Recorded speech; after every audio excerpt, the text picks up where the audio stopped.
Well, good morning. Welcome to our fourth Profile in Faith for our community Bible study.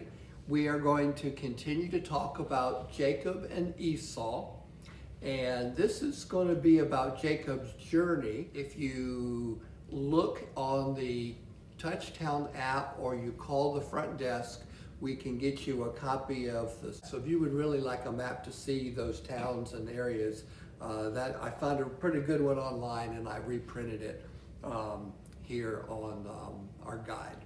So chapter 28. Now you remember Jacob and Esau are twins. They've become grown-up men. Esau is the hunter and the outdoorsman. Jacob is the homebody. And Esau was born ahead of Jacob, so he should be the firstborn with all the rights of being the firstborn. But Jacob has twice tricked him. One, to voluntarily give up his birthright, and then of course at the end of last week we saw where Jacob and his mother Rebecca had arranged for Jacob to impersonate his brother when their father was dying and to give him his final blessing. Well, there was such a conflict, so they are sending Jacob, Rebecca is sending Jacob away for his safety, but is doing so under the guise and for a good reason, which is to go and find a wife from his family. So chapter 28. So Isaac called for Jacob and blessed him. And then he commanded him, do not marry a Canaanite woman, which the Canaanites live nearby. Go at once to Padan Aram, to the house of your mother's father Bethuel. Take a wife for yourself there from among the daughters of Laban, your mother's brother. May God Almighty bless you and make you fruitful and increase your numbers until you become a community of peoples. May God give you and your descendants the blessing given to Abraham, so that you may take possession of the land you now reside in as a foreigner, the land God gave to Abraham. So then Isaac sent Jacob on his way, and he went north to Padan Aram, to Laban son of Bethuel the Aramean, the brother of Rebekah, who was the mother of Jacob and Esau. So they're going back to the land where Abraham and then Rebekah as well. This is their original family area, and so in this area there would be a lot of relatives. Verse 6. Now Esau, the brother, learned that Isaac had blessed Jacob and sent him to Padan Aram to take a wife from there, and that when he blessed him, he commanded him, do not marry a Canaanite woman. So that Jacob obeyed his father and mother and had gone to Padan Aram. Esau then realized how displeasing the Canaanite women were to his father Isaac. So he went to Ishmael, who was his uncle, and married Mahalath, the sister of Nebaioth, I think I got that right, and the daughter of Ishmael, son of Abraham, in addition to the wives that he already had. So Esau's trying to make up and keep his relationship with his father in spite of all that has happened. Well, now we talk about Jacob's dream. Verse 10, Jacob left Beersheba and set out for Haran. When he reached a certain place, he stopped for the night because the sun had set. Taking one of the stones there, he put it under his head and lay down to sleep. Boy, what a hard pill, man. That's a tough life. Verse 12. He had a dream in which he saw a stairway resting on the earth with its top reaching up to heaven, and the angels of God were ascending and descending on it. There above it stood the Lord, and he said, I am the Lord, the God of your father Abraham and the God of Isaac. I will give you and your descendants the land on which you are lying. Your descendants will be like the dust of the earth, and you will spread out from the west to the east, from the north to the south. All peoples on earth will be blessed through you and your offspring. I am with you and will watch over you wherever you go, and I will bring you back to this land. I will not leave you until I have done what I have promised you." When Jacob awoke from his sleep, he thought, "Surely the Lord is in this place, and I was not aware of it." He was afraid and said, "How awesome is this place? This is none other than the house of God. This is the gate of heaven." So early in the morning, Jacob took the stone he had under his head and set it up as a pillar and poured oil on top of it. He called that place Bethel, though the city used to be called Luz. Then Jacob made a vow, saying, "If God will be with you, watch over me on this journey I'm taking, and give me food to eat and clothes to wear, so that I can return safely to my father's household, then the Lord will indeed be my God, and this stone I have set up as a pillar will be God's house, and all of that you give me, I will give you a tenth." Well, Bethel is a place that gets revisited in the Bible several times. And today, that city has really been abandoned, but they found ruins, and it is really near the town of Beit El, Beitin, B-E-I-T-I-N, in Israel today. It's about 12 miles north of Jerusalem. And it was later considered to be the capital of the northern kingdom when there were two kingdoms. So it became actually for a while the sort of rival to Jerusalem. And it became a place that was visited. So it was indeed marked as a holy place, a place where one encountered God. Jacob found God there. That whole idea of a stairway to heaven, not only did Led Zeppelin create a song using that title and theme back in the 70s, but the idea of that there are places on earth that are especially connected between earth and heaven. The Latin term for that is axis mundi, M-U-N-D-I, and it's sort of a theological term for the axis between the earthly and the spiritual. Now, however you view spiritual things, we often still think of heaven as spiritual and earth is humanity, even those of us when we talk about spiritual being all around us. So if you'll notice, it is fairly common in many religions, and this is an example here of marking a spot that somehow vertically indicates where heaven and earth have come closer or are touching. And this stairway, Jacob's ladder is also a term that's used for where angels were coming up and down.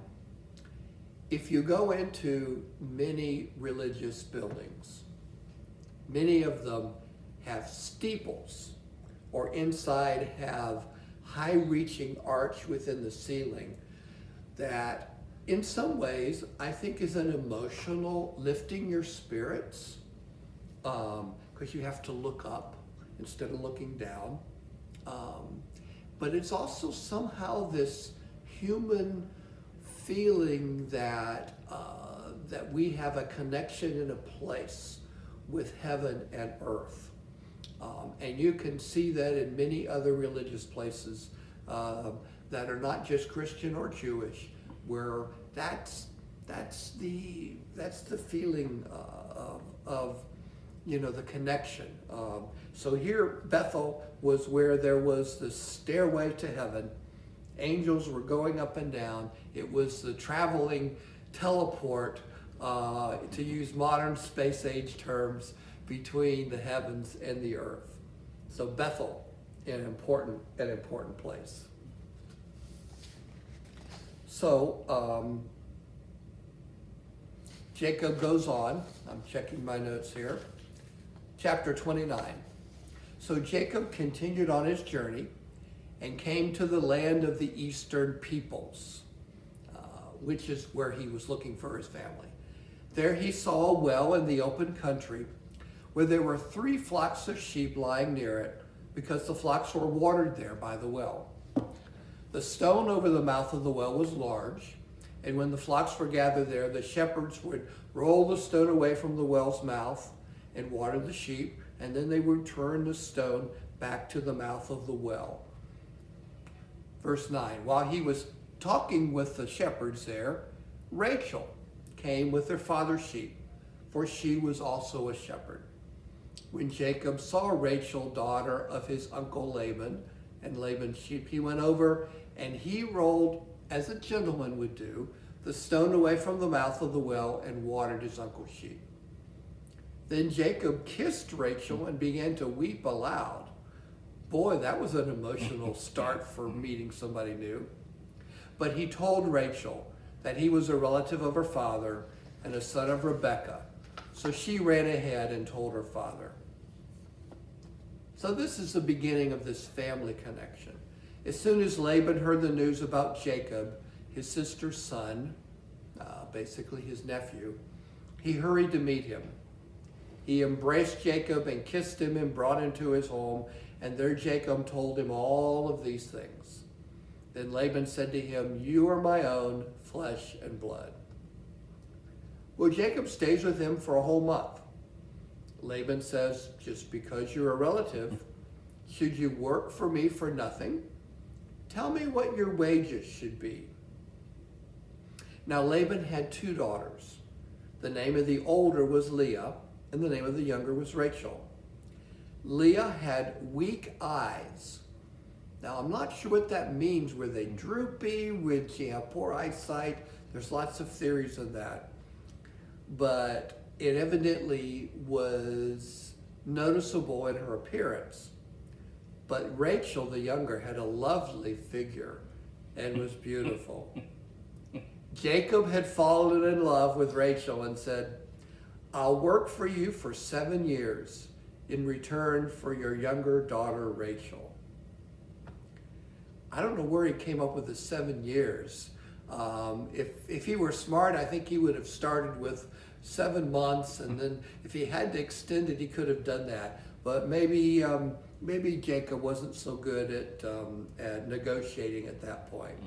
Now the interesting thing is, if you will remember, Jacob is the one who deceived his brother Esau. Here, Jacob, in some ways, is about to get his just reward for deceiving Esau. He is about to be taken advantage of himself. Verse 19, Laban said, "It's better that I give her to you than to some other man, so stay here with me." What a deal. For 7 years, Jacob served Laban to get Rachel. But they seemed like only a few days to him because of his love for her. He was madly in love with Rachel, and we will eventually discover that he loves her in that same affection all his life. Verse 21, after 7 years, Jacob said to Laban, "Give me my wife, my time is completed, I want to make love to her."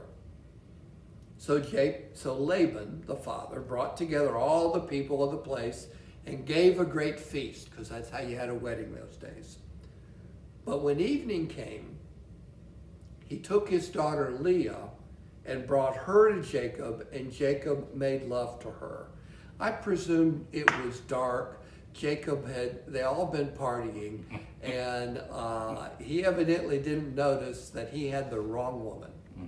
So Jacob made love to Leah, and Laban gave his servant Zilpah to his daughter as her attendant. So it was all set up. When morning came, there was Leah. Imagine the look on Jacob's face. So Jacob says to his father-in-law, Laban, "What is this you have done to me? I served you for Rachel, didn't I? Why have you deceived me?" The deceiver has been deceived. Well, Laban says, well, doesn't matter. He didn't tell him ahead of time. It's not our custom here to give the younger daughter in marriage before the older one. Finish this daughter's bridal week. So evidently the week was the whole, the wedding, the honeymoon, all of that was part of together in 1 week. Then, after that, he didn't tell him ahead of time. It's not our custom here to give the younger daughter in marriage before the older one. Finish this daughter's bridal week. So evidently the week was the whole, the wedding, the honeymoon, all of that was part of together in 1 week. Then, after that week, I will give you the younger one also, in return for another 7 years of work. Ooh, that's a long time. But Jacob did so. He finished the week with Leah, and then Laban gave him his daughter Rachel to be his wife. And so I presume that they had another wedding feast, and they had the bridal week. And Laban gave his servant Bilhah to his daughter Rachel as her attendant. So both of the wives now had a servant who would attend to them. Jacob made love to Rachel also, and his love for Rachel was greater than his love for Leah. And he worked for Laban another 7 years. Now, can you imagine this? 2 sisters, the older, the younger. The older was not the one he wanted, but he fulfilled his duties. The younger was. And does this sound like another chapter in the Jacob soap opera that started last week with he and his brother and his mother and his father and all of that happened? Boy, this dysfunctional family is probably not even surpassed by anything you would find on TV today, in spite of some of the crazy reality shows you see. So here we go. Jacob worked for Laban for another 7 years so he could really get the wife Rachel, so he could keep the wife Rachel.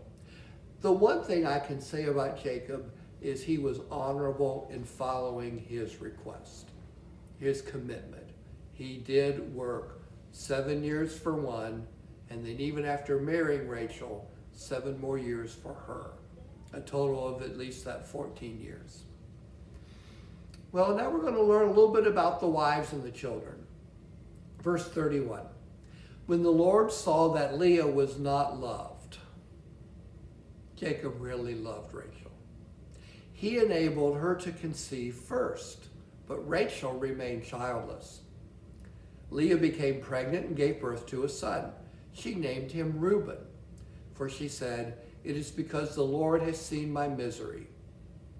Surely my husband would love me now." Oh, can you hear the voice of this desperate woman? She conceived again, and when she gave birth to a son, she said, "Because the Lord heard that I am not loved, he gave me this one too." She named him Simeon. Well, 2 wasn't enough, so again she conceived and she gave birth to a son, and she said, "Now at last my son will become attached to me, because I have borne him 3 sons. And he was named Levi. 3 sons. You know, most fathers in any day and age would be very happy with the 3 sons. And in the time of these biblical times where having sons to carry on and to be able to sustain the family and to be able to work and do what was needed is really important. So guess what? She conceived again, a 4th time. When she gave birth to a son, she said, "This time I will praise the Lord." So she named him Judah. Then Leah stopped having children. 4 sons. Boy, you can't get much better than that. Now remember these names, because these names become important in Israel's history forever and including today. So now we go to chapter 30. And when Rachel saw that she wasn't bearing Jacob any children. She was jealous. Look out for a woman scorned. So she said to Jacob, give me children or I'll die. Oh boy, how dramatic. Jacob got angry with her and said, am I in the place of God who's kept you from having children? So here's what Rachel did. She said, here's Bilhah, my servant. Am I in the place of, sleep with her so she can bear children for me and I can build a family through her. So she gave him her servant Bilhah as a wife. Jacob slept with her. She got pregnant and bore him a son. Then Rachel said, God has vindicated me. He's listened to my plea and give me a son. And she named him Dan. Verse 7. Rachel's servant Bilhah conceived again, bore Jacob a second son. And Rachel said, I've had a great struggle with my sister and I have won. So she named him Naphtali. When Leah saw that she stopped having children after 4 boys, she took her servant Zilpah and gave her to Jacob as a wife. Leah's servant Zilpah bore Jacob a son. Leah said, what good fortune, and she named him Gad. And then her servant Zilpah bore Jacob a second son. And Leah said, how happy I am, the women will call me happy, and she named him Asher. How does Jacob keep up with all of this? Leah, Rachel, Bilhah, and Zilpah, all of these women. Now, you know, Jacob must have been having a good time, but can you imagine? There has to be within wherever Jacob was living, when houses or tents or whatever, there were these different compounds, I'm sure, where there was Leah's area and maybe Leah's servant, and then Rachel and Rachel's servant, and now there's children from 3 of the 4 women. What a mess. What a mess. Well, during the wheat harvest, Reuben went out to the fields, and let's see, Reuben is whose son? See, I've lost track of whose son these people are. Reuben was Leah's. I just need to finish reading the verse. During the wheat harvest, Reuben went out in the fields, found some mandrake plants, which he brought to his mother Leah. Rachel said to Leah, please give me some of your son's mandrakes. Mandrakes were supposed to be, aphrodisiac or help you get pregnant, or maybe they were supposed to have qualities. So Leah said, wasn't it enough you took away my husband? Will you take my son's mandrakes too? Very well, Rachel said. He can sleep with you tonight in return for your son's mandrakes. Oh boy, what a mess. So when Jacob came in from the fields that evening, Leah went out to meet him. She said, you must sleep with me, she said. I've hired you with my son's mandrakes. So he slept with her that night. God listened to Leah. She became pregnant and bore Jacob a 5th son. Then Leah said, God has rewarded me for giving my servant to my husband. She named him Issachar.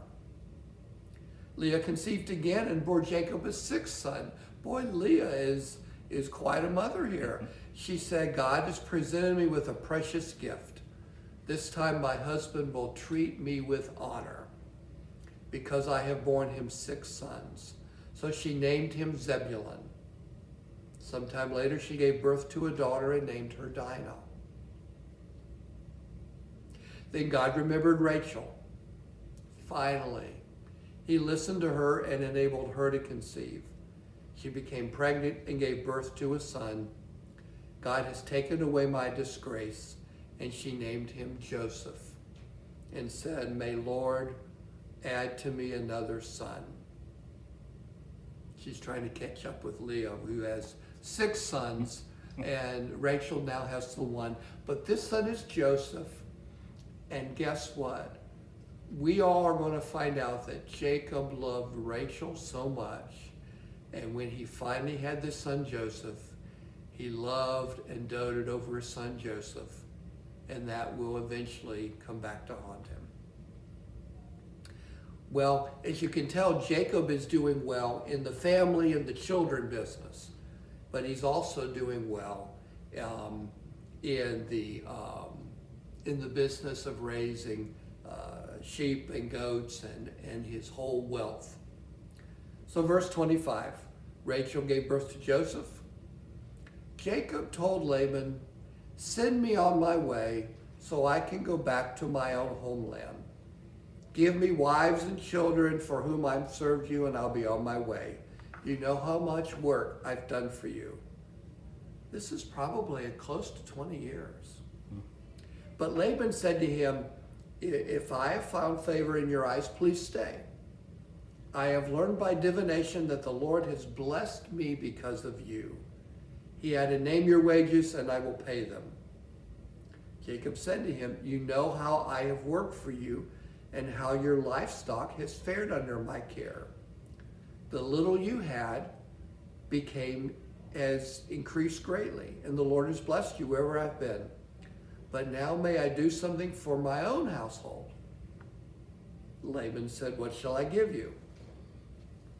So Jacob now is turning the pages. "Don't give me anything," he says, "but if you'll do this one thing for me, I will go ahead and keep tending your flocks and watching over them. Let me go through all of your flocks, remove every speckled or spotted sheep, every dark colored lamb, every spotted or speckled goat. They will be my wages." See, they were considered less than those who had pure coats and who were unblemished. "And my honesty will testify for me in the future. So whenever you check on the wages you paid me, any goat in my possession that's not speckled or spotted, or lamb that's not dark, will be considered stolen, and then you can have it back." That's what he was saying. Well, Laban thinks, oh man, he's got a good deal here, because he'll get the ones that aren't so good, and I get to keep the good ones, and my luck, because he is bringing me God's blessing, will continue. That's the bubble over Laban's head. So Laban says, "Agreed, let it be as you said." So that day he removed all the goats and that were streaked or spotted, male or female, the dark lambs, and he put a 3-day journey between he himself and Jacob, while Jacob continued to tend the rest of his flocks. He tried to separate those out so that there would be no doubt. Now this is the strange part of what Jacob did, which I think if you go to the agriculture department at the University of Florida, they will tell you this is impossible, but guess what? It happened anyway. Jacob, however, took fresh cut branches from poplar, almond, and plane trees, and he made white stripes on them by peeling the bark and exposing the inner wood. Then he placed these peeled branches in all the watering troughs, so they would be in front of the flocks when they came to drink. When the flocks were in heat and came to drink, they mated in front of the branches. And they bore young that were streaked or speckled or spotted. Jacob set apart the young of the flock by themselves, but made the rest face the streaked and dark-colored animals that belonged to Laban. So he made these separate flocks for himself and did not put them with Laban's animals. Whenever the stronger females were in heat, Jacob would place the branches in front of the animals so they would mate near the branches, and if they were weak, he wouldn't bother. So the weak animals ended up going to Laban because they stayed up in appearance without any blemish. And the strong ones were Jacob's, even though they had blemishes, because that's what the deal was. In this way, Jacob grew exceedingly prosperous, came to own large flocks, female and male servants, camels, and donkeys. So Jacob is prospering by deceiving Laban back. And maybe that's payback for what Laban did to him about the daughters. I don't know. Chapter 31. Jacob heard that Laban's sons were saying, Jacob has taken everything our father owned and has gained his wealth from our father. And Jacob noticed that Laban's attitude toward him was not what it had been. It had changed. So then the Lord said to Jacob, go back to the land of your fathers and your relatives, and I will be with you. So Jacob sent word to Rachel and Leah to come out to the fields where the flocks had been. He said, I see your father's attitude towards me is not what it was before, but the God of my father has been with me. You know I've worked for your father and all my strength, with all my strength. Yet your father has cheated me by changing my wages 10 different times. However, God has not allowed him to harm me. If he said the speckled ones were yours, then the flocks gave birth to speckled young. If he said the streaked ones were yours, then the flocks were streaked. So God has taken away your father's livestock and given it to me. In breeding season, I once had a dream when I looked up and saw the male goats mating with the flock were streaked, speckled, or spotted. And the angel said, Jacob, here I am. And he said, look up and see all the male goats that are streaked or spotted. I've seen what Laban is doing to you. I am the God of Bethel. Remember, that's where he was before. Where you anointed a pillar and where you made a vow to me. Now leave this land at once and go back to your native land. It is an interesting story.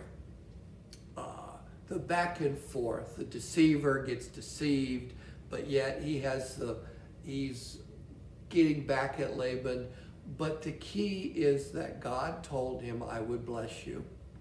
And that even in these circumstances where Jacob was faithful and tried to do the right thing for Laban, that God still blessed him through all of those things. And Laban's not real happy that he's getting the short end of the deal. He's worked so hard to get Jacob to stay with him and help him be prosperous. And you know what? He's done okay. But Jacob has done better. And that big J word, jealousy, has risen its ugly head. And so Jacob is going to have to leave in order to preserve his family. And that is what we're going to talk about next time. Thank you. Read Genesis. Lots of good stories there. Better than the soap operas on the TV today or the reality shows. Have a good day. We'll see you next week.